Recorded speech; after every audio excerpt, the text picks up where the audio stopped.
Hindi mo nakaram ha. Okay. Hindi mo na makaram pa yan. Sige na King, kakan na King. Yeah, very good talaga si King. Hello guys, pupunta kami naman kina Nanay Kabibi. Kasama ko yung anak mo si Ginggim. Yun.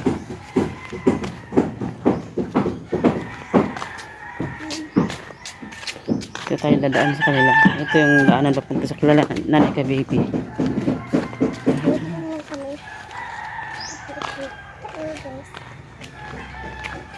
Ano sabi mo, Bim? Hello guys.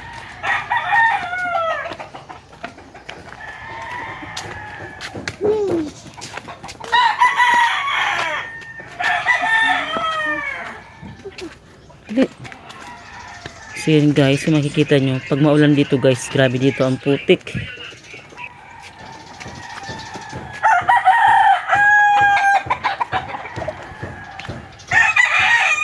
Bisitahin natin yung bahay nila kay Bibi kasi meron daw nagpalagay na siya ng tiles. Aray ko.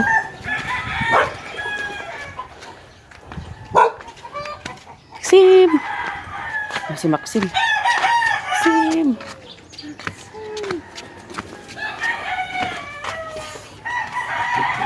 Magandang tanghali! Na Bibi? Ano ka? Wow! Ito nga guys, yung nakita natin sa video nila ng Kabibi, oh. Ang ganda na ng ano niya, oh. Sahig. Ang ginagawa mo? Nang lilinig. Oh, naglilinis daw si Nanay Kabibi, oh. Hello, good morning. Naligaw kayo dito sa amin. Wala akong pang-upload, kaya kailangan gumagawa ng...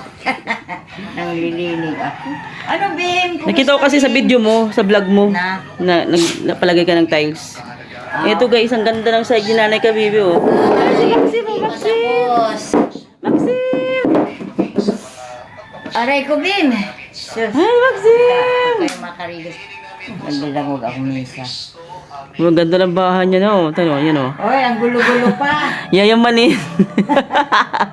Ayan, may sopa si Nanay Kabibi, oh. Ay, ang gulo, hindi pa tapos ang pag-tiles kaya ang gulo-gulo pa ng bahay namin. Yung malo, naghapit. Naghapit mo lang, tapos diretso na ako sa tindahan. Hello guys, ito naman ang alaga kong aso, si King. Lang. Lay down. Dahil mo na, ha? Dahil mo na. Dahil mo na karam, ha? Okay. Dahil mo na magkaram pa yan. Sige na King, kakan na King. Yeah, very good talaga si King.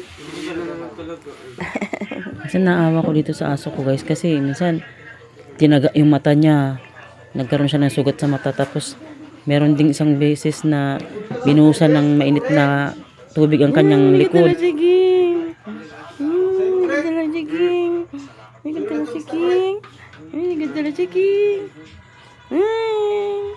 Ito yung aming alagang aso na askal, napakalambing. King! Yung santalinga ha, huwag lang kayan dapat. Huwag lang kayo ng talinga mo, King, ha? Tanggal.